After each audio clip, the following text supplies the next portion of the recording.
There was a way for me to do it because the Swiss was just butter, right? So like more. So which is wow. How long is your course essentially? Normally 5. I can do 4. Okay. Because I don't have field work.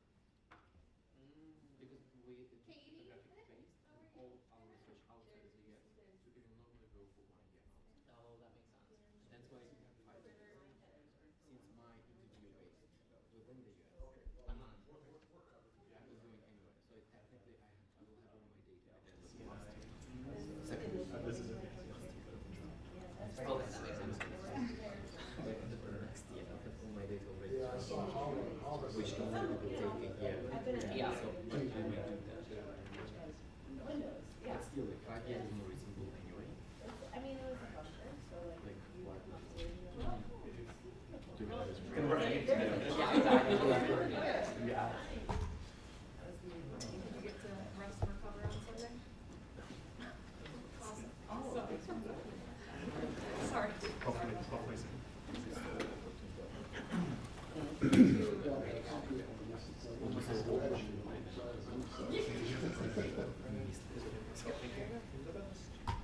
Yeah, I had trouble finding it.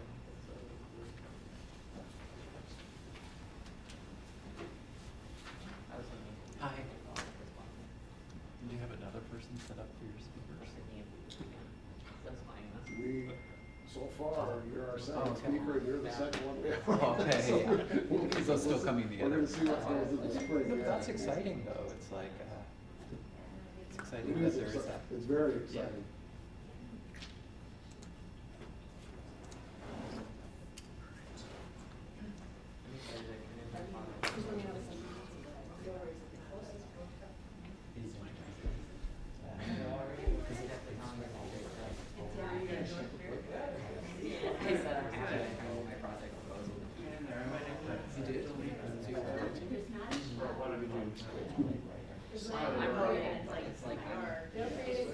I'm doing it.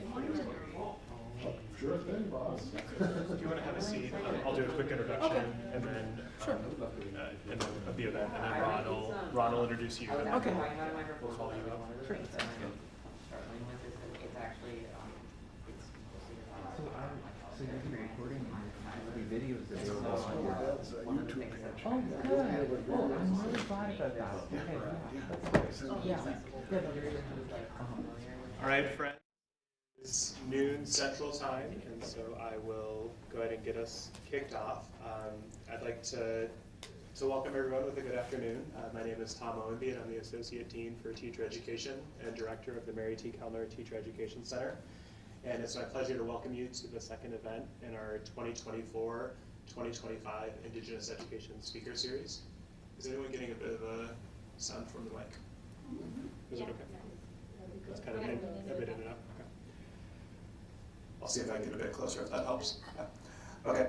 I'd like to thank the Mary T. Kellner Teacher Education Center, the Department of Curriculum and Instruction, and the Department of Educational Policy Studies for their co-sponsorship of this event. Hello to all of our virtual attendees on YouTube. If you have any questions throughout the talk, then you can feel free to share those in the chat. Before I invite Dr. Ron Jetty to introduce Dr. Cannon, I'd like to share a land acknowledgement from our School of Education Office of Equity, Diversity, and Inclusion. Humans have called this place home for over 12,000 years. Today we acknowledge that the University of Wisconsin-Madison resides on the ancestral land of the Ho-Chunk Nation, the people of the Big Voice, who have called this place Dejob from time immemorial.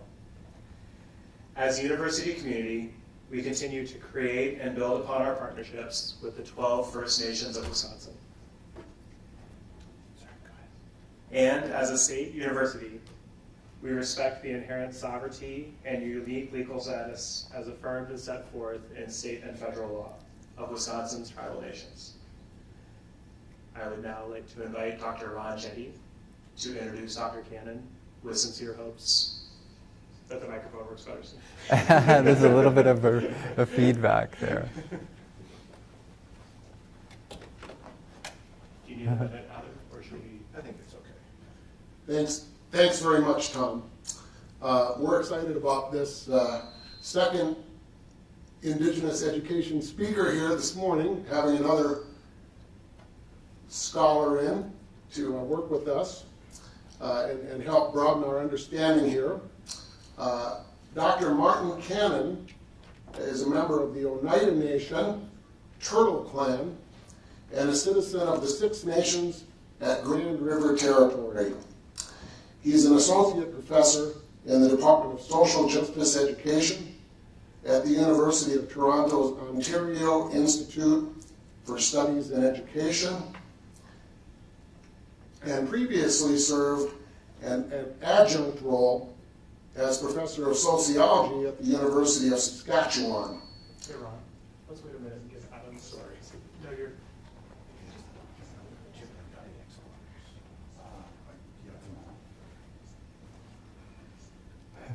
Thank you for your patience with our technical. Sorry about that. Apologies. I don't know if they're getting it. Oh, the live stream is a separate info. For those of you on the live stream, we're having some technical difficulties, so just a moment.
Testing, testing.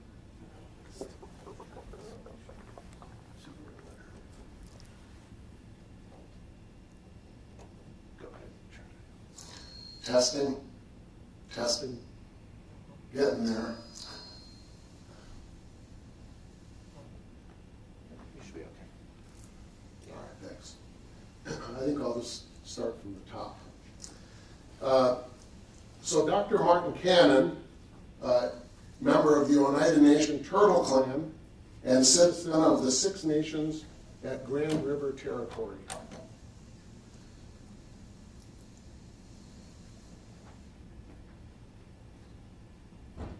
He's an associate professor in the Department of Social Justice Education at the University of Toronto's Ontario Institute for Studies in Education.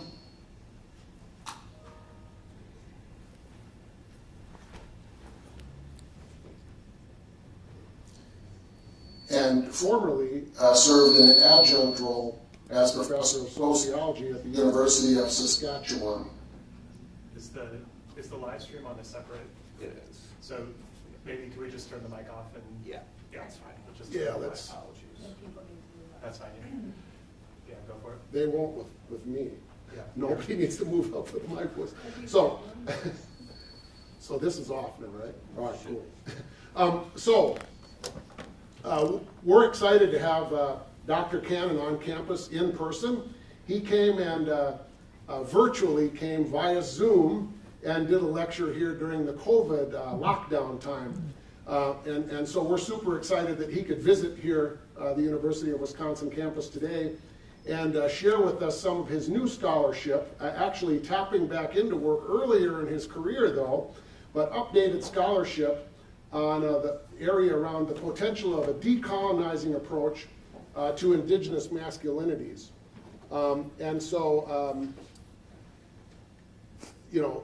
Also thinking about how Indigenous men, discrimination comes into play and gets targeted at Indigenous women. And so what kind of transformative spaces can be created to overcome this as we're decolonizing identities and gender in relation to the dominant culture. So without further ado, Dr. Cannon.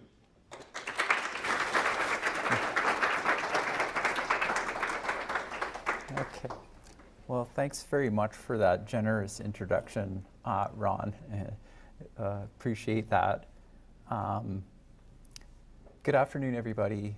I want to start by saying Yamagoa to the organizing committee for the invitation to speak with you today. I also wanted to thank and acknowledge the people of these lands, the Ojibwe, Potawatomi, Ho-Chunk, Oneida, and Menominee nations. I'll add here that I don't consider my acknowledgement as an add-on or a side.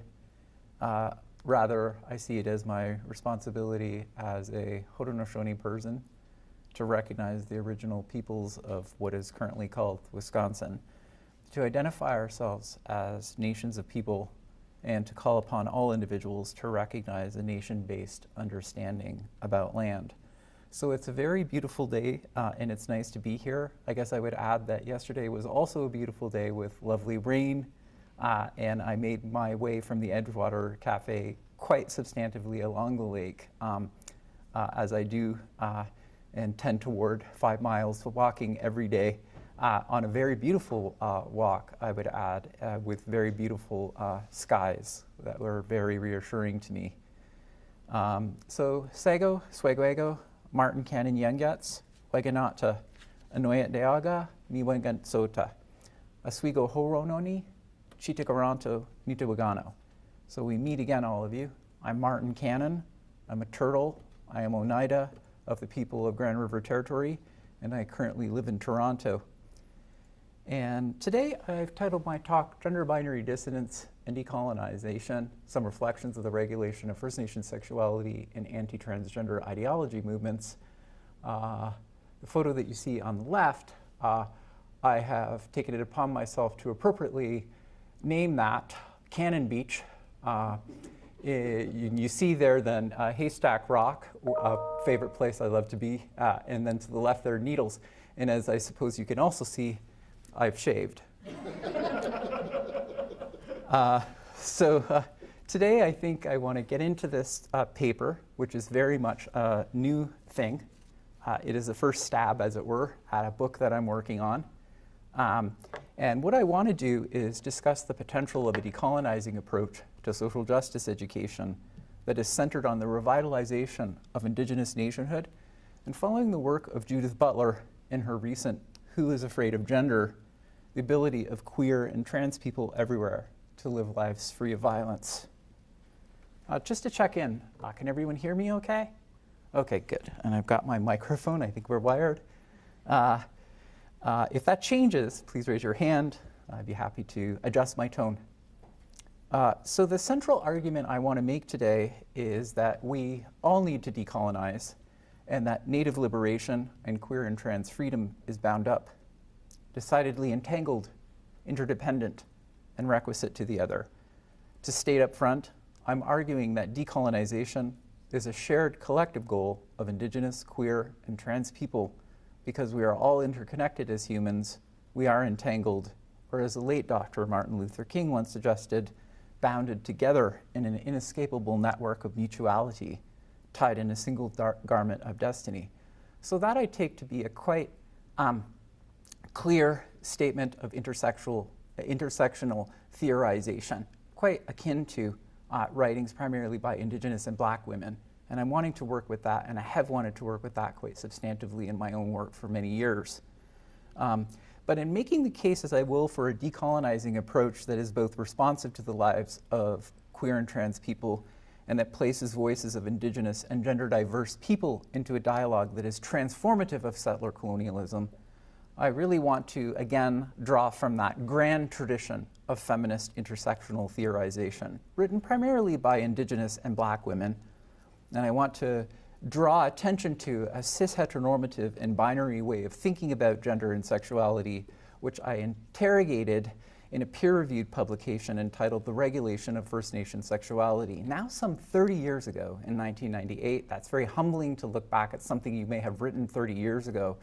But that was actually well before the emergence of something now quite unceremoniously called queer Indigenous studies.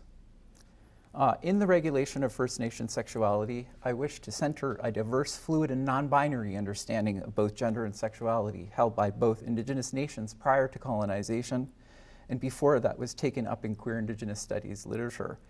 I also wanted to suggest that the attack on First Nation sexuality was primarily an attack on Indigenous sovereignty under Canada's Indian Act. And for those of you who are unfamiliar, the Indian Act, which dates to 1876 in Canada, still with us today, is the primary piece of legislation governing all aspects of federally recognized peoples in Canada, from birth until death. For 148 years, from 1876 until today, it sought to assume gender and erotic diversity, as I put it 30 years ago, out of existence, furthermore making cis-heteronormative ways of knowing and European heterosexuality compulsory, to borrow from the work of Adrian Rich. So to be clear, Canada's Indian Act always privileged cisgendered heterosexual unions by emphasizing the importance of paternity to the exclusion of non-male partners. The Indian Act quite simply assumed opposite-sex, cis-heterosexual unions out of existence. In this way, the existence, even possibility, of same-sex relationships and the very existence of what we would now call transgendered peoples, according to Kit Hayam in his book Before We Were Trans, went unacknowledged and disavowed. So while there is no Indian Act in the United States, some of you are already and readily familiar with powers granted unilaterally by the settler state to determine certificates of Indian blood, and federal laws that can work to dictate who is and who is not a federally recognized person and therefore eligible for tribal programs and services. Other Native Americans, particularly our relatives in the Pacific Northwest, are familiar with federal laws that can determine identity and belonging for whole communities via blood quantum and the BIA program of federal recognition in the United States. So I draw that parallel in making the point that the history of racism and sexism in Canada, in the US, in Canada, is not at all that much dissimilar. In both countries, right, what we see is colonial Indian policy seeking to undo gender balance and reward us for participating in the patriarchy, is centrally the argument I've been trying to make in my career. It encouraged, in other words, our learned disrespect for Indigenous women, non-binary, and transgendered peoples. It also impacted our experience of legislated identity and our everyday governance as nations who never relinquished sovereignty. Both nation states relied heavily on both racialized and colonial ways of knowing and sexism, the goal being to obliterate our very existence as Indigenous peoples and the traditional teachings we had about non-binary peoples. In Canada, the Indian Act has had a profound impact on Indigenous peoples and nations. After 1985, and until only recently, people acquired federal recognition under one of 7 different sections. And this is one of 7 different sections of the Indian Act. While there are significant differences, and you can get into the legalese about this between each section, the major difference always existed between what's called Section 6.1 and 6.2 in Canada. And those sections produced legal inequalities between us as federally recognized peoples. Unless we married, in other words, registered Indians ourselves, we could not, as the male and female children of women who married non-Indians before 1985, confer Indian status to our children under Section 6.2. And of course, by male and female, the colonizer meant cisgendered peoples, very clearly. It is important to note that the grandchildren of men did not face that same restriction as they were registered under Section 6.1. Men have, in fact, always been free to confer federal recognition to kin. The inequality I'm describing between Section 1 and Section 6.2 then is referred to as the second generation cutoff clause. And that restriction, if you can believe it, was only amended, though not entirely, under what is called the Gender Equity in Indian Registration Act in Canada in 2010. So as recently as 2010, if you can believe it, it was only amended at that point. In other words, the restriction embodies a quite long history of sexist discrimination aimed at Indigenous women and their descendants. And I've taken that up in my own book, Men, Masculinity in the Indian Act. I refer there to the second generation cutoff as a legal phenomena that affects people who are related as cousins.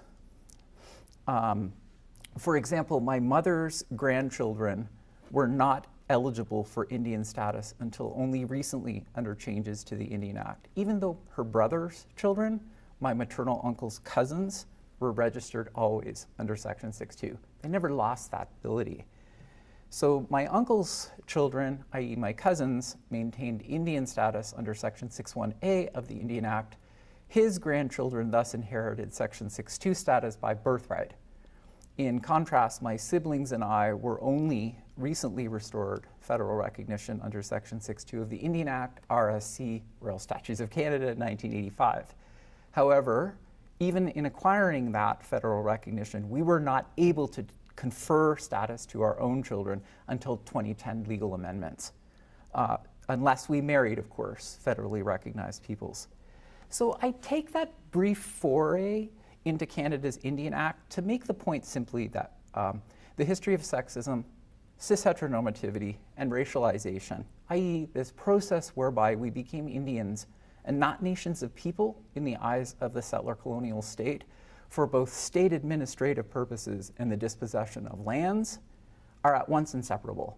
They are concomitant. They are interlocked.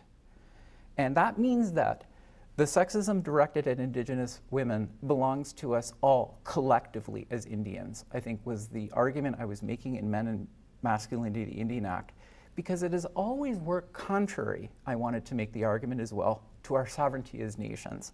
Our jurisdiction, furthermore, over identity and belonging, kinship, and the well-being of all Indigenous peoples, including men, because, and this is my central point, I think, all our forebears are female. So because of the history of sexism and racialization, what we can say about it is that it's interlocked and inseparable. Furthermore, I think we could suggest that the time has come to dispense entirely with what I called a raceless story of sexism and to divest of heteropatriarchy as Indigenous men.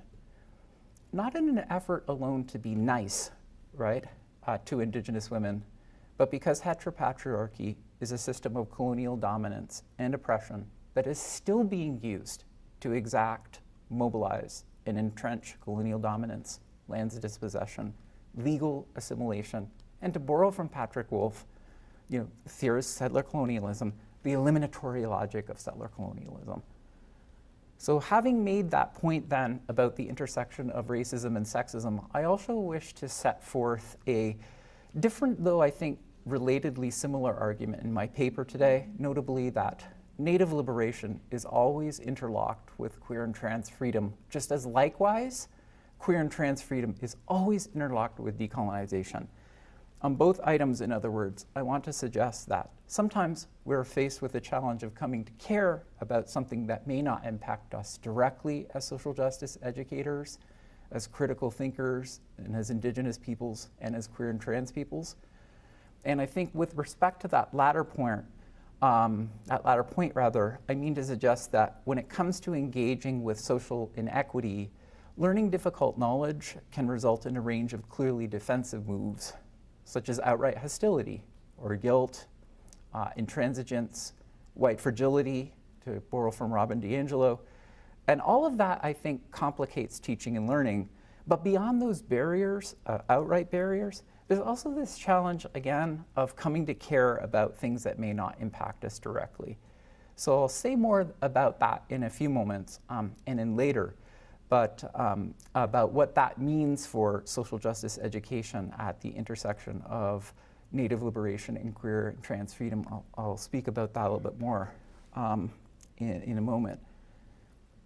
I think that, like the paper I presented here at University of Wisconsin-Madison in 2020, November 2020, I want to suggest that coming to care about something that doesn't affect you directly sometimes requires the hard work of understanding the multiple systems of oppression that frame our lives, and relatedly, the power contexts that produce us as both marginal and dominant, no matter who we are.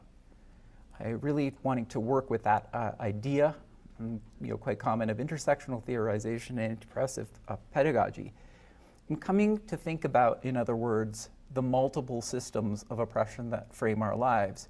I believe firmly that the goal is neither to become immobilized or confess or feel bad, but to foster a collective responsibility for social inequality and our own inevitable implication in it.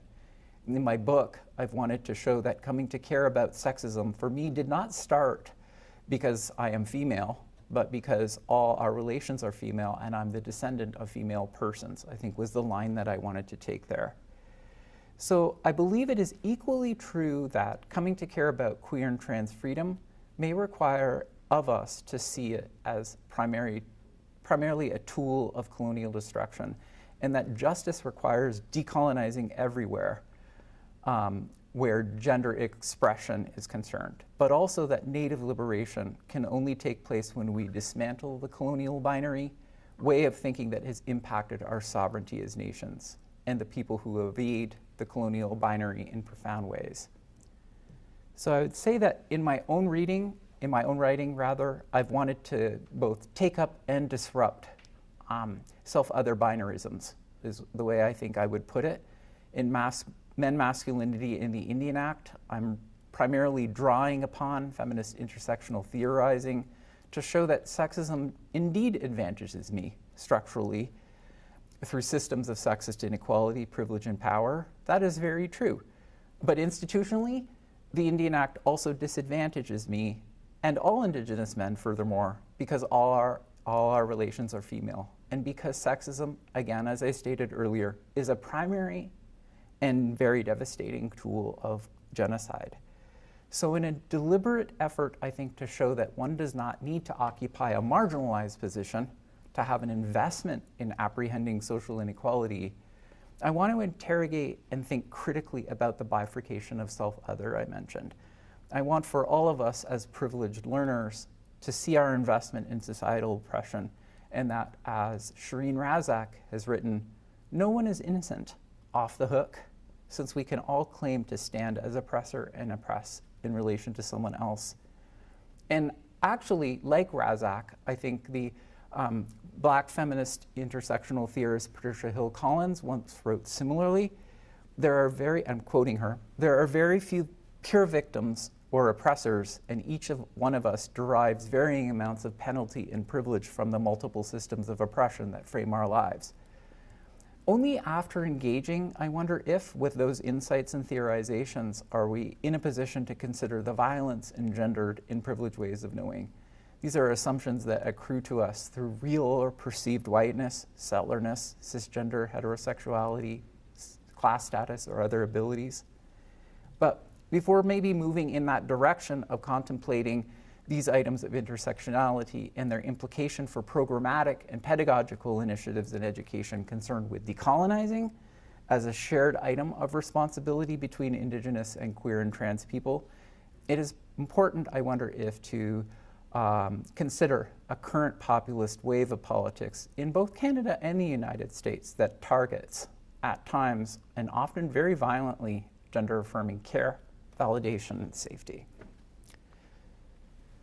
Okay, I call attention to these movements that are characterized by anti-transgender ideology to point to the urgency of apprehending them through organizing and to their unmistakable linkages to the past where colonial attack on gender diversity and fluidity is concerned. I propose that this understanding is necessary before we can truly appreciate that Native liberation and queer and trans freedom is bound up, decidedly entangled, interdependent, and requisite to the other.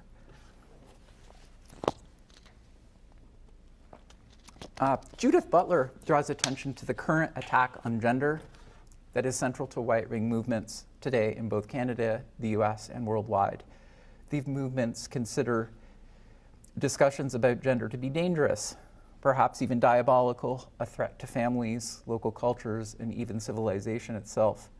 Butler suggests, these movements have relatedly sought to nullify reproductive justice, undermine protections against sexual and gender violence, and to strip trans and queer people of their rights to pursue lives free of violence.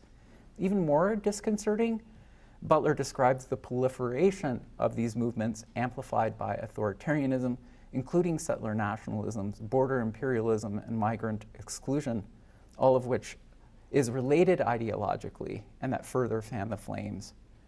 Regarding the outward attack on gender, Butler writes, and I'm quoting, "In 2020, the Human Rights Campaign reported that US state legislatures introduced 79 bills targeting trans people.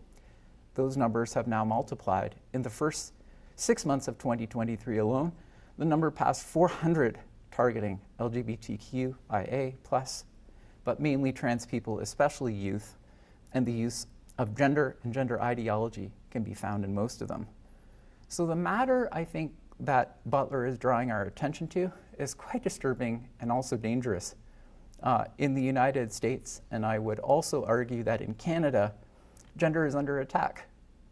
Anti-gender ideology movements intensify the marginalization of gender-variant peoples and undermine the ability to pursue lives free of violence. As many of us know, these movements create especially unique challenges for educators committed to teaching students to think critically and about gender. As Butler writes, teaching about gender under a current regime of anti-gender ideology movements, quote, is figured as child abuse. Defending the right to abortion is equated with a defense of murder. Securing the right to gender reassignment is an assault on the church, nation, and family. She goes on to detail, in fact, and interrogate anti-gender ideology movements, including trans exclusionary radical feminism. So the book is quite interesting. I'm not sure if people are familiar with it. It's the most recent. It's funny because I've never really been a Judith Butler sort of like follower, but I picked that one up, affectionately at Powell's bookstore in Portland, Oregon, and I read it with the greatest of interest. There's a lot I really can't cover today in my short time with you, but in reading Butler, I guess what I would say is that I was struck at how pervasive both anti-transgender and anti-LGBTQIA rhetoric has become in the US, Canada, and worldwide.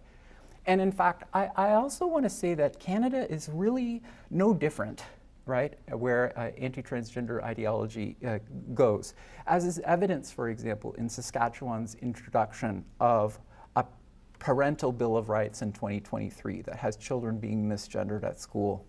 I also flag a challenge presented by the Human Rights Tribunal regarding restrictive tribal rules that restrict the descendants of same-sex couples. These items, I think, are really consistent with Judith Butler's analysis, and I need to point out, however, that, and critically, Butler does not once mention Canada at all in her book.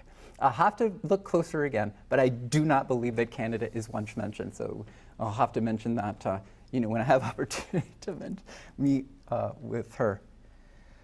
Butler shows, in other words, how disturbing and pervasive the war on gender ideology has become globally.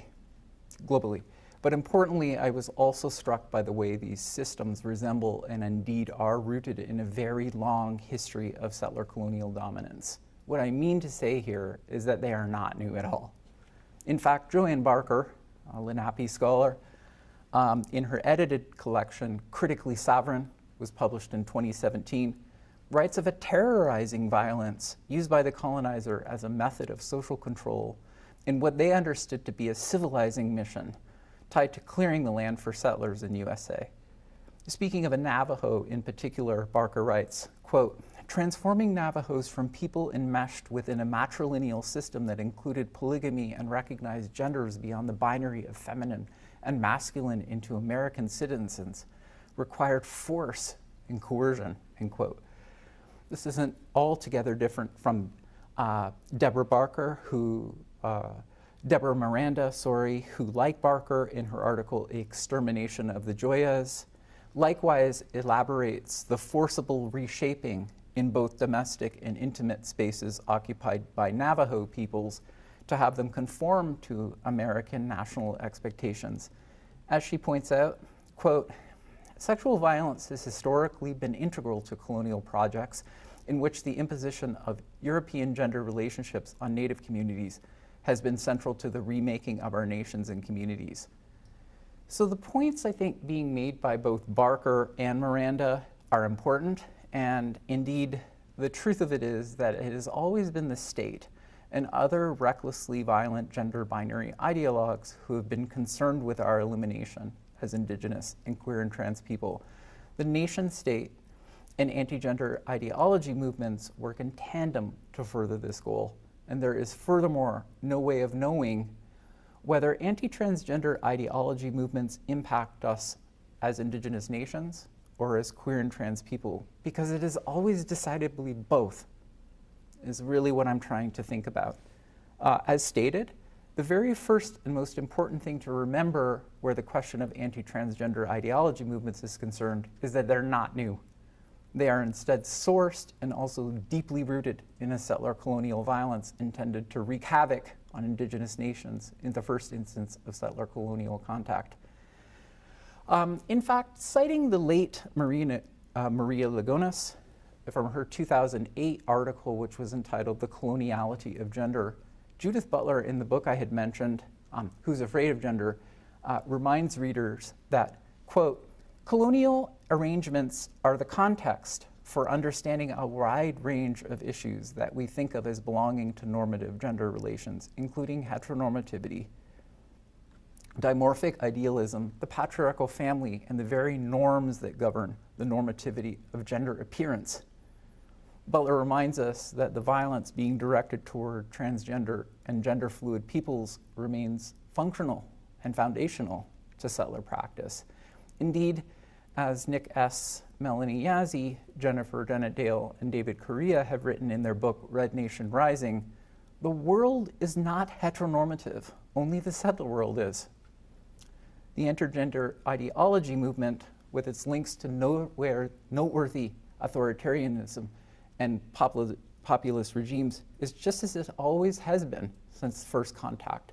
It is a formidable act of imposed settler colonial dominance and cis-heteronormative power. I suggest that history surrounding these matters of history are intertwined, if not inseparable, and that it is important to think critically about how to undo them. Maybe it is through slogans, right? You know, no trans hate on stolen land, for example, I think is a very profound thing to say.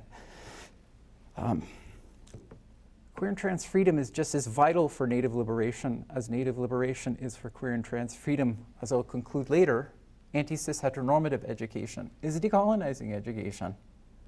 On that latter point, it's clearly the case that queer, trans, and Indigenous peoples, not to suggest that any of these subject positions are mutually exclusive, although I have some work to do in certain sorts of conflation that I know I'm making today, have a lot to say to each other.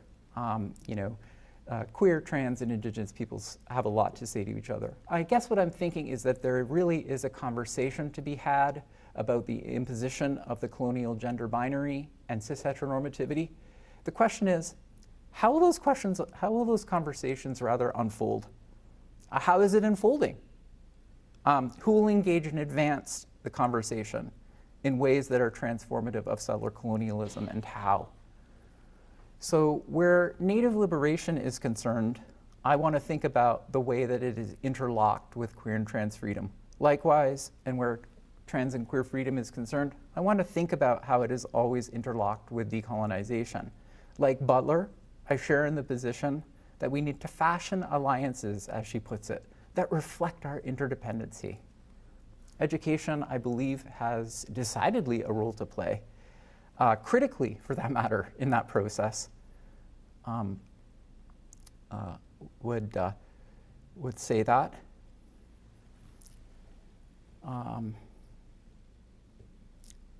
If the enduring battle, in other words, for gender sovereignty, politically, socially, and culturally represents one of the most visceral and violent battles for abolition in the Americas, then we need to think pedagogically and perhaps intersectionally about ways to combat it through solidarity-based education and organizing.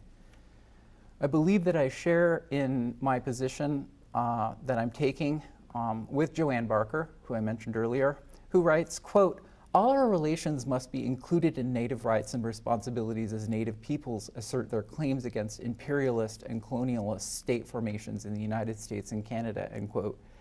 My position, I believe, is also consistent with Indigenous studies theorist Lena Sinceri, a close colleague who I co-author a now third edition textbook with Oxford University Press entitled Racism, Colonialism, Indigeneity in Canada.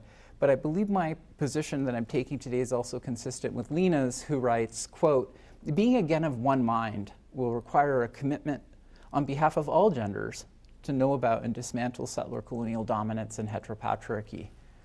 So on that last point, I would argue that a change is necessary in the consciousness and minds of many cisgendered people about two-gendered ways of thinking, its common sense valorization, and its impact on Indigenous nationhood. The time, I believe, really is now for a decolonized understanding of gender and sexuality and for tracking its formative intersections with race, colonialism, and gender.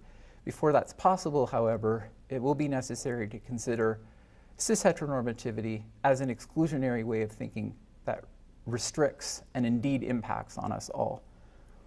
I believe that over time, we become accustomed to this way of thinking about cis-heteronormativity as if it didn't impact us all collectively.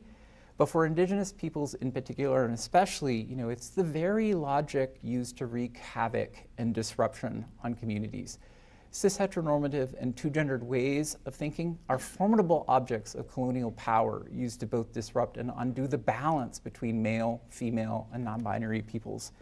Both systems of power were used to reverse a robust spectrum of gender expression and identifications, falling outside of the strict confines of male and female, and to disavow deeply non-patriarchal and deeply spiritual ways of knowing the full spectrum of gender variance around us. Nick S., Melanie Yazzie, Jennifer Dennett-Dale, and David Correa, who I mentioned earlier, addressed the matter that I'm flagging by calling on readers to think about the who in Native liberation.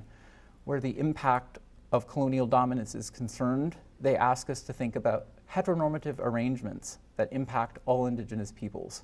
These arrangements, they write, prioritize relationships between humans, monogamous sexual relations, heterosexual coupling, biological reproduction, male dominance, and marriage. And they work in turn to discourage and sometimes even criminalize fluid relationships with humans and other than non-humans that fall outside the strict confines of the gender binary. So these are, I believe, deeply and decidedly items that have implications for all of us. I would also flag here the work of Kim Tallbear, who charts the impact of cis-heteronormative relations on Indigenous peoples. She points to the imposition of European cis-heteronormativity on Indigenous land, arguing that, quote, compulsory monogamy and the related institution of marriage have helped to structure land tenure and the social, economic, and political organization of Western states. And she adds, settler colonialism has as its heart both hetero and heteronormative entanglements of coupledom, nuclear family, monogamy, and marriage. So I think what Tallbear does then is remind us that cis-heteronormativity is the very logic used to fasten and secure colonial land's dispossession. The reality is that two-gendered ways of thinking, defined as the very process whereby Indigenous peoples were expected to divide the world up into a strict binary male-female way, is inseparable from that of colonialism. When we dig deeper, we see how this colonial imposition has impacted upon all of us, or at least that is the work I believe that we should be doing. There really is no way, in other words, to separate issues that affect us as Indigenous nations, racialized as Indians, furthermore, and those that affect us based on the colonial gender binary, and even the so-called choices we make to situate ourselves outside of it. We experience the full brunt of colonialism, not just as so-called Indians, but as humans capable of gendered expression and presentation, and sometimes sexual fluidity. Here, I think it is useful to cite Michel Foucault, as I did 30 years ago in the article Regulation of First Nation Sexuality. I guess I have a Foucault problem or something. I can't get over Foucault. But I I'm mindful that it was Foucault that reminded us that sexuality and gender is not a natural given, but the names that are given and tied to historical constructs.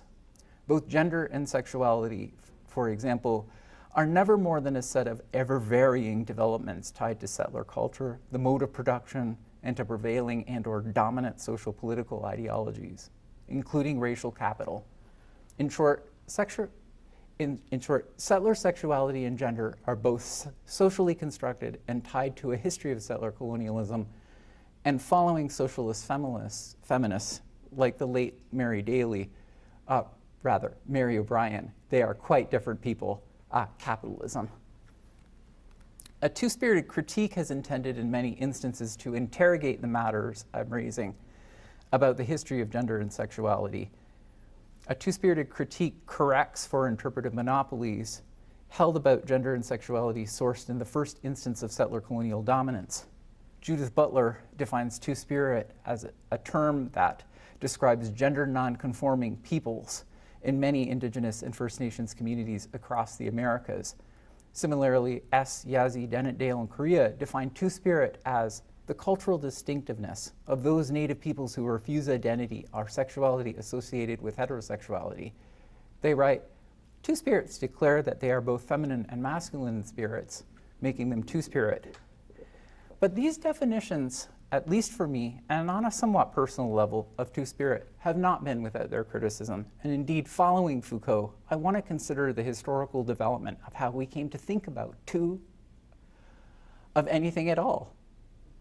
Like Foucault and Kit Hayam in his book Before We Were Trans, I want to ask, where did the will to knowledge concerning gender and sexuality even come from? I do not ask these questions casually, obviously, or in an endeavor to undermine the validity of trans identities. It's not what I'm doing today. At least I hope I'm not. Rather, I am meaning to call attention to very complex questions concerning colonial modernity, binary thinking, and Indigenous knowledge production. I look to writers and artists from my own community at Grand River Territory to sometimes understand the matter a little bit better. So for example, Anna Miracle was one such artist, storyteller, and educator for my community. She was committed, I believe, to a similar decolonized and inherently non-binary understanding of gender and sexuality as a trans woman. Before her untimely death in 2016, she considered gender identifications that fall outside the strict confines of the gender binary in most Indigenous culture. She saw gender as an infinite loop on which we constantly traverse varying degrees of masculinity and femininity. In a work that she produced called Gender Mobius, a performance piece dating from 1995, Miracle invited audiences, as T.K. Smith observes, not to accept and understand her gender identity, but instead to explore new ways of seeing and understanding themselves by modeling transformation. Gender Mobius was modeled to have audiences recall that there are multiple ways of enacting gender and existing in the world. Using her own body, Miracle presented herself as something of a living archetype of decolonial gender sovereignty to audiences, reminding them that hers was really a story about them. So a two-spirit critique is an important intervention in cis heteronormativity and its entanglement with structures of racialization and colonialism. Those interlocking histories have tended to background or even erase Indigenous modes of belonging, kinship, identity, and collectivity. But I'm meaning to suggest that there is also a need to engage more substantively with subjectivities affected by both colonialism and settlement, and to honor, just as Miracle intended to do, individuals who are female, male, yet we're neither nor both, but outside of or beyond, and to build them a stage. Though not an artist, James Thomas Stevens is a writer from my community at Grand River Territory also, who suggests that his experience of identity does not fit within the two-spirit model, instead addressing how his poetry explores the effects of settler colonialism on all modes of intimacy and eroticism in the United States. In Poetry and Sexuality, Running Twin Rails, he suggests that two-spirit does not reflect his self-understanding and that it caters potentially to a non-native desire for the performance of native spirituality. Stevens' essay stands to problematize a true gender way of seeing, reminding us that a third, fourth, and even fifth gender relatives who have always existed within communities. So I take that very brief foray into two-spirit identity to make the point that the work of Native liberation must consider the impact of cis-heteronormative relations on all our relations. The colonial gender binary has always impacted our sovereignty as nations and has worked to disrupt identity and belonging. Two-spiritedness marks an important placeholder to do the work of decolonizing. It is also an identification that works alongside a queer questioning of the very binary logics tied to modernity that continue to structure both gendered and non-binary expression. The inability, or perhaps refusal to know, name, or otherwise mark the paradoxes of cis-heteronormative power in the way I'm suggesting has, I believe, stood in the way of realizing a more robust politics when it comes to Native liberation.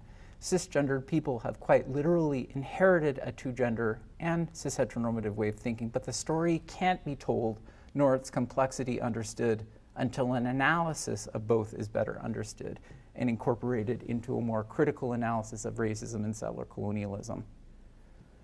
Seeing histories of gender and settler colonialism in either-or terms has proven disingenuous, I would add, and is sometimes repugnant politically.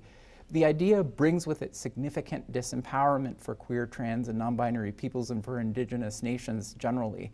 As I've argued, for those of us who are impacted as by colonial power, we view the dichotomies of gender, nation, and individual collective as false ones. They prevent us from seeing politically that cis-heteronormativity impacts us on us all collectively as nations, and that decolonization necessarily requires queer and trans freedom. The definitions and restrictions imposed upon us by the colonizer implicate us both tribally and in terms of governance. We need to see that the colonial history of gender and sexuality belongs to us collectively because it has always been concerned with our obliteration, as I think I was mentioning earlier, as peoples. Just as Tallbear suggests, cis-heteronormativity is a logic used to undo land stewardship and replace it with a private property to understanding and way of being. In coming to see the issue differently, we need to acknowledge, compulsory heterosexuality and cis-heteronormative ways of thinking, especially as written into colonial policy as requisite to the undoing of settler colonialism. In other words, and again, we need to move beyond an either-or way of thinking about marginalization. In a sense, undoing cis-heteronormativity requires in part a complete break with the past, we could say. A better job must be done to politicize the prejudice directed toward queer, trans, and two-spirit people, and to see it as inseparably a part of racialization aimed at Indigenous nations. I wonder if it will any longer suffice, in other words, to discredit anyone by suggesting that their interests reflect them alone as individuals, especially since we know that cisgendered people too have been impacted by the heteropatriarchy and gender binary thinking directed at them in their communities. Indeed, there can be no collective without individual well-being. On that point, J. Kaulani Kauanui speaks of a particular conundrum regarding the collective and its individuals. Speaking of the history of Indigenous women's rights, she suggests that attention be drawn to matters of intersectionality again, since all too often nationalist and sovereignty movements require women's rights to wait until after the revolution. Similarly, Arvin, Tuck, and Morrill write along similar lines, noting, and I'm quoting them, suggesting that women's issues should be left out of Native and other radical forms of nationalism, such as Black nationalism, or dealt with only after decolonization is achieved, reflects yet another way that heteropatriarchy, heteropaternalism, and settler colonialism have so deeply shaped Indigenous communities, end quote. So the insights, I believe, provided by Indigenous feminisms in particular are very helpful in thinking about the undoing of cis-heteronormativity and colonialism. Drawing upon their instruction, I want to place interlocking histories of gender and settler colonialism into a more purposeful dialogue with each other, specifically so that combating anti-transgender ideology movements can come to be understood as requisite to decolonizing and Native liberation. But just as I said earlier, the paper today, it's indeed part of a larger book project I have on the go, and it's also focused on decolonization as requisite to queer and trans freedom movements and the organizing that can be used to realize and enact them. Queer and trans freedom movements represent a significant matter of organizing in both Canada and the US, with lobbyist groups working historically and still today to address the continued and ongoing discrimination and marginalization faced by LGBTQ populations in healthcare, employment, immigration, and the law. These movements, of course, are very important in drawing attention to social inequality and have decidedly worked to secure significant victories for LGBTQ peoples everywhere and in terms of civil rights. That said, and just like any other social movement, there has been varied criticism directed toward LGBTQ movements concerned with a host of different items. I'm thinking here of the work of Dean Spade, who in his book, Normal Life, draws attention to the corporate sponsorship, garnered by some groups as an example of one such criticism. He writes that these partnerships have been criticized by queers concerned about the narrow framework of organizations willing to promote corporations whose labor and environmental practices have been widely critiqued. But beyond the matter of corporate greed, wages, exploitation, and the inevitable distribution of wealth, Spade also raises an urgent, if not decidedly more urgent item for pedagogical consideration in education, specifically the matter of moving beyond a single issue politics in LGBTQ contexts. He writes of the sponsorship by corporations and partnerships with LGBTQ organizations having, quote, furthered the ongoing criticism that lesbian and gay work has become a single issue that ignores vital social justice issues, promoting a political agenda that concerns gays and lesbians experiencing marginalization through a single vector of identity only, sexual orientation. He concludes, quote, such a politics excludes queer and trans people who experience homophobia simultaneously with transphobia, poverty, ableism, xenophobia, racism, sexism, criminalization, economic exploitation, and other forms of subjection, end quote. So I looked to Spade because I believe that Spade is committed to a more robust understanding of power in LGBTQ movements and societally at large. He centers what he refers to as subjection. He writes, I use subjection rather than oppression because oppression brings to mind the notion that one set of people is dominating another set of people, that one set of people have power and then another one is denied it. He explains, and I'll quote him at length, quote, the operations of power are more complicated than that.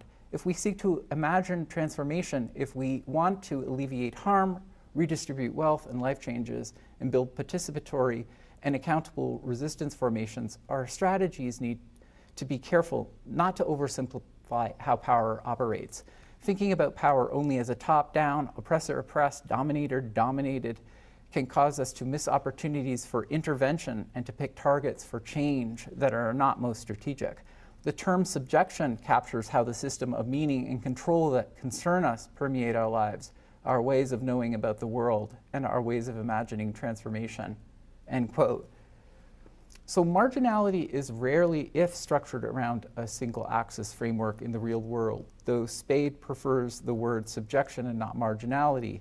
These are items that have been of noteworthy concern to intersectional theorists. For education and the way we impart knowledge in education in particular, sometimes I guess called pedagogy, the importance of multiple systems of oppression that frame our lives cannot be underestimated in that sense. It holds significant implications for the way we come to understand ourselves in relation to others, including the way that change and transformation is imagined.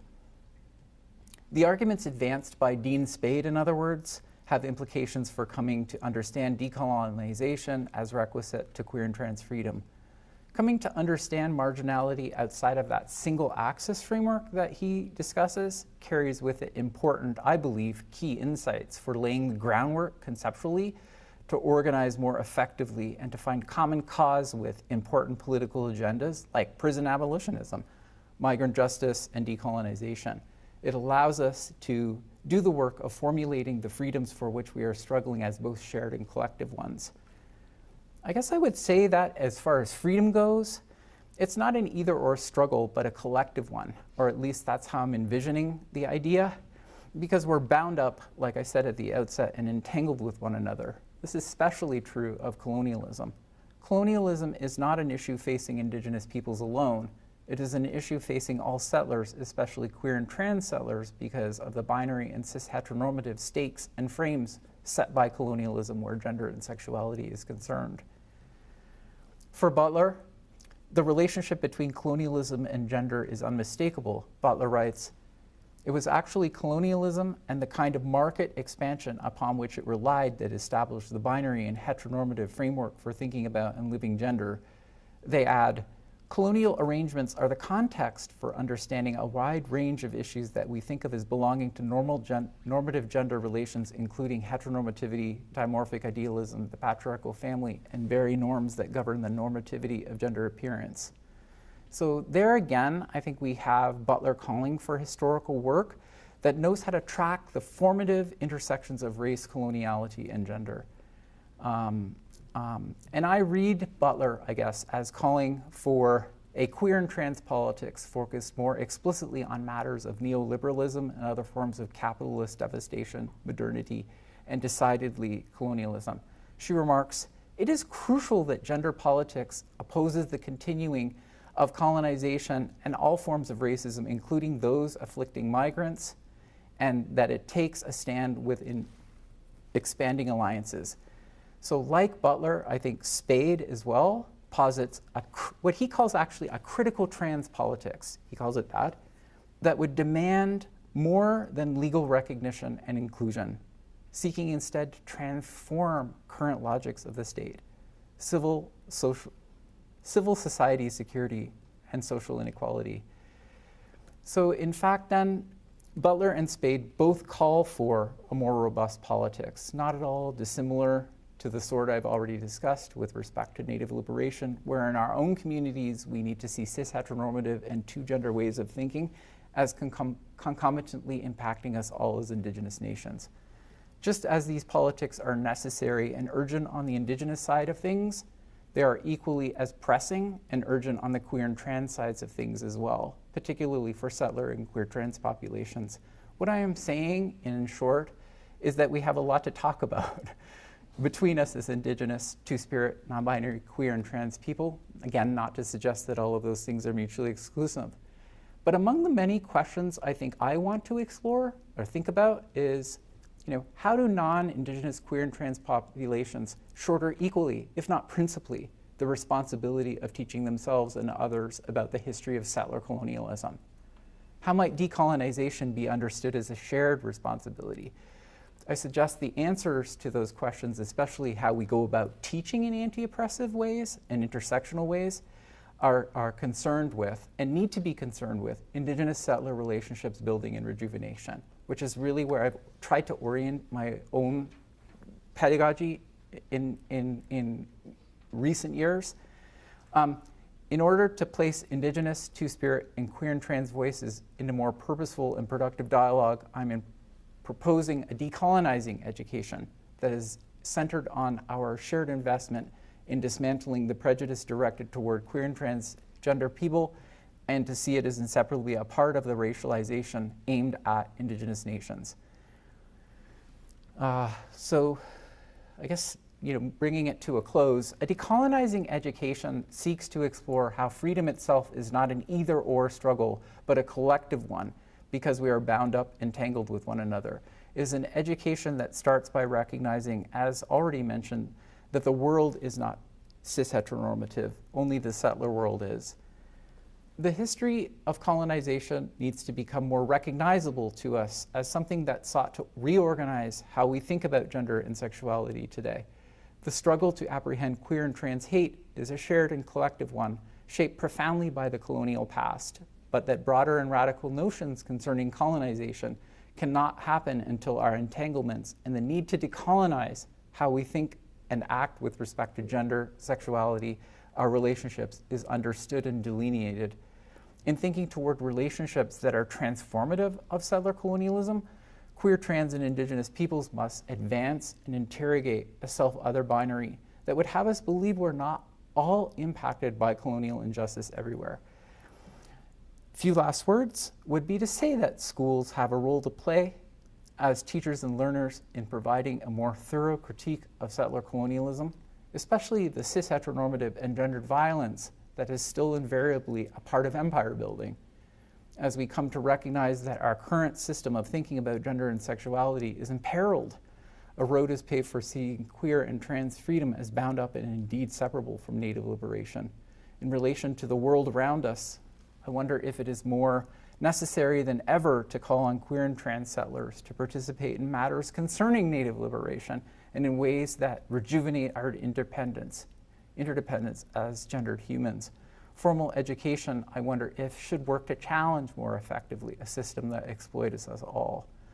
So I would say then on that latter point that I've been concerned in my own work, as I had mentioned, in a more intersectional approach to teaching. And I think that really stems pedagogically by never being satisfied for people to come to understand, or i.e. consume the culture or lives of people who experience societal injustice, oppression, and or colonial dominance, so that we might, sort of purport to offer more inclusive spaces of learning. The thing I think I really want to understand as a scholar is a consideration of the real transformative change that takes place when we set sights on understanding our relatedness, our implication, our entanglements. I want to trouble this interpersonal institutional normalcy of things, the tendency to not know, name, or otherwise mark interpersonal institutional privilege. Part of the work I think envision going forward and informed by the paper I'm presenting here, which again is a very rough work, a first stab at a new book I have on the go, which would incidentally explore the work of Anna Miracle a little bit more significantly, who I mentioned earlier. If for people who don't know, one of the largest trans archives in the world is located at the University of Victoria. That was actually developed by Aaron Dever. And really exciting to know that all of Ayanna's papers and some of her personal belongings are actually stored in the trans archives at UVic. And I had a really fascinating and fantastic opportunity to go there on the 23rd of October just recently and spend 3 days in the trans archives looking through, very strategically, of course. If any of you have done research in the archives, you have to know what you want to see when you go in. Are you just going to be lost? But really a rewarding experience, and I have in mind to title then that paper of Gendered Renegades and Transformed Women. Of course, with Ayanna actually always speaking of herself as a transformed woman. Really fascinating. Nice also to have the chapter in my book forthcoming with Ayanna's work from my community. So just summarize then and say that part of the work I envision going forward and informed by the paper today involves working with teachers and learners to contemplate pedagogical and or programmatic initiatives aimed at settler decolonizing and relationships building in schools and the classroom. Queer and trans freedom must become a more central part of envisioning a process of relationships rejuvenation and nation-to-nation building. I believe that reconciliation can only take place where queer and trans settlers start to move beyond a simple acknowledgement of privilege to center decolonizing and Native liberation as a shared collective responsibility. I hope that this is something that, as community impacted by anti-transgender ideology movements, we'll come to think about more, including the ways that we might begin on both the Indigenous and the settler side of things, to think about and further engage with conversations about colonialism, the colonial gender binary, Native resurgence, colonial ways of thinking, and settler decolonizing. More importantly, I hope that emphasis being placed on relationships building, intersectional ways of thought and learning will truly transform education. So, Nyamagoa.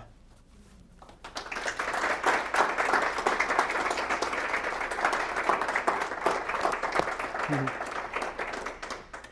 you very much, Dr. Cannon. And now we'll open up to the room and to those of you who are on the chat for any questions. So we'll have about 10 minutes for questions. So feel free to go for it and use your outside voice.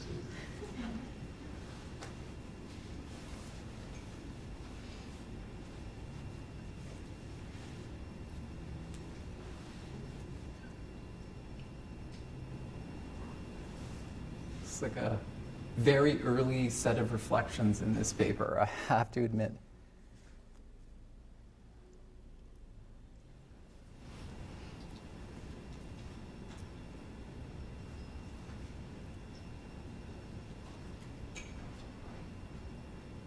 Dr. Karen, I'm just kind of starting with one of your key theoretical frames, that of settler colonialism, and thinking about, specifically teacher education within our context, and wondering if you have suggestions of resources, whether it's for researchers or for K-12 students and practitioners, to help unpack that concept from a practitioner perspective. Mm-hmm. Oh, like the concept of intersectionality. And settler colonialism as well. Yeah. I think there's probably a lot of literature. Of course, I would like default to what I know best, and that's what I've written or tried to contribute myself. But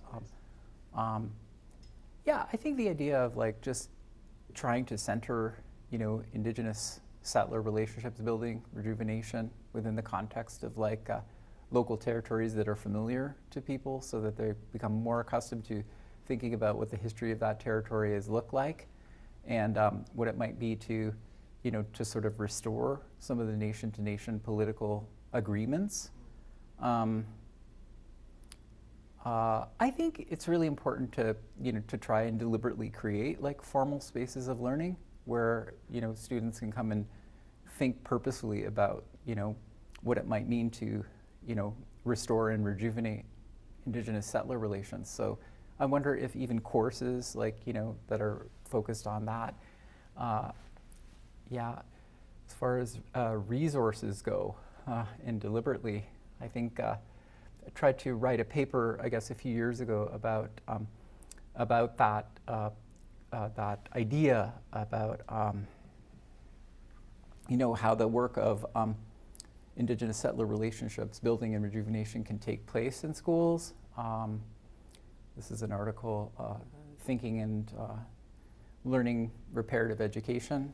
It was published in 2018, post-TRC in the Canadian context, but I think there's a lot of resources there that are useful. Yeah. Thank you very much. Mm-hmm. Hi. Hi, Dr. Cannon.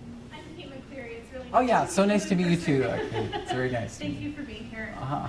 I'm Pleasure. curious if you could speak more to the idea of two-spirit and the ways in which, so you were saying, like within Indigenous cultures, the idea of third, fourth, or fifth gender identities. And so I'm curious, right, so there's that trope of two-spirit that is, I guess, perpetuated within settler and colonial discourse, right? What within the Native context, what would that have looked like in terms of thinking about third, fourth, fifth gender identities? Yeah. Yeah. I was somewhat weary of actually even raising the matter of two-spirit in the paper, but I know that Foucault is on my mind a lot. Or I guess maybe even not Foucault so much as like, the coming to think about, gender expression, presentation, what is loosely called sexuality in binary terms. Like it seems to me to be quite attached in ways that perhaps haven't been conclusively sorted out to the colonial project. And I'm trying to find some way of raising that in ways that are respectful of people who actually adopt that label two-spirit, if only even as a placeholder, right? To do this work of like thinking more about, even in the language, the words that are used to describe, gender variant people. So I think if I understand your question correctly, it's like, where would one look, to go even beyond two-spirit as a placeholder? I think that really starts with community engagements and having conversations, about words in the language that can be used to describe, gender and sexuality in fluid ways. There's a very interesting article I know of by one Salish Wesley And she recounts her working with her grandmother, who obviously had to, as a result of Indian residential schools education, get beyond a lot of shame attached with her transgender identity. And where she ends up in that article, it's very interesting, is that her grandmother comes up with a word in the Coast Salish language to describe her. And it's very much based on like a project they had on the go together. You know, the making of something together. And I think that actually holds a lot of weight, because when I think of this item, I really think that people's belonging and identity was very tied up in the contribution that they made.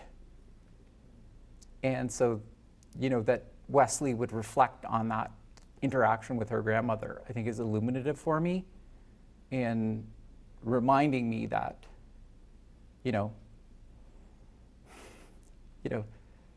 the de facto identities that we come up with are perhaps less important than the actual process of being community and doing community. So I think it really starts with a lot of recovery work, and I'm not trying to suggest that recovery work is not being done already, and I certainly would not want to position myself as an expert on recovery work, aside from just as an Indigenous person saying that, yeah, I think there's a lot that we need to find out that existed before the actual, literally devastation that would reorient us. You know, I had actually a friend say to me last night after she read the paper, you know, how on earth is it that we've developed literally like a style of clothing belonging to the sexes based on genitalia? And I'm like, yep. You know, it's, you know, I guess just as a way of reminding me how literally pervasive, right? Like, you know, it's a, it's a real symptom, I think, of a real, and it's decidedly, at least for me when I really sit and think about it, is just so distinctly colonial, you know. But there's a lot of work, I think, just as Wesley recounts too, of repairing the relationship and a lot of the prejudice that is learned by, you know, people about, you know, about community, about people who are, you know, part of the community regardless of gender or sexuality, loosely use those terms.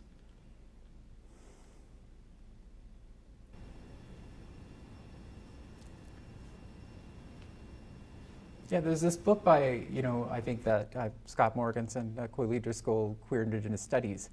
But actually, and I was mentioning this earlier this morning, there's a special volume of of Gay Lesbian Quarterly that was guest edited by Mark Rifkin and Daniel Heath Justice. I've forgotten there's a third author that was involved with that, but that actually preceded Queer Indigenous Studies. So I've been thinking about that a lot. That journal, which houses the Miranda article that I had mentioned, but it actually preceded, I think, Queer Indigenous Studies as a book. So they were really exploring that. But that was literally the first place that I saw like a critique of Two-Spirit. I had never seen it before, and I wanted it, right? Like I wanted this because I was like, I've always been really thinking about like, two, like what? Yeah. It's just, you know, and I don't speak for everyone, and I'm not an expert, and I have to take responsibility for it too, because it, you know, it can work to undermine people's identity where that is very precious to them, right? Like a Two-Spirit, but yeah, it's just, I think, yeah, yeah. And then we're into like, you know, buying into Eurocentric concepts ourselves when we say the better way of description of oneself, and this is particular to myself, right? Like cis-presenting, pansexual, non-binary person. So why am I using that as opposed to Two-Spirit, you know? So I try to work through that conundrum of like, yeah, that being tricky. Okay. Well.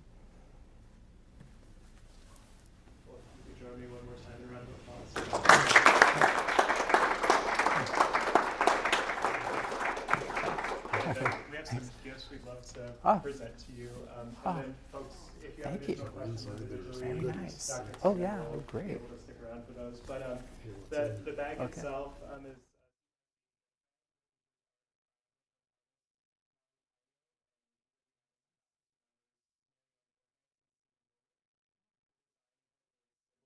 imagery and traditional colors of the Ho-Chunk Nation.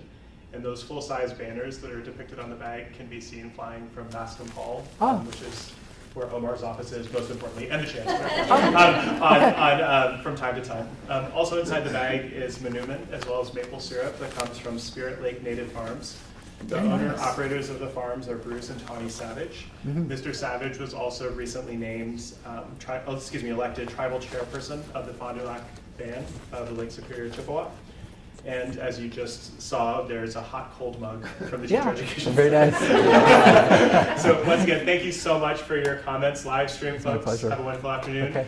And anyone with individual questions, feel free to mosey on up and chat to Dr. Yeah, Cannon. for But sure. Thank you so Yeah, much. that would We be really great. appreciate it. Oh, that's wonderful. Oh yeah, I really love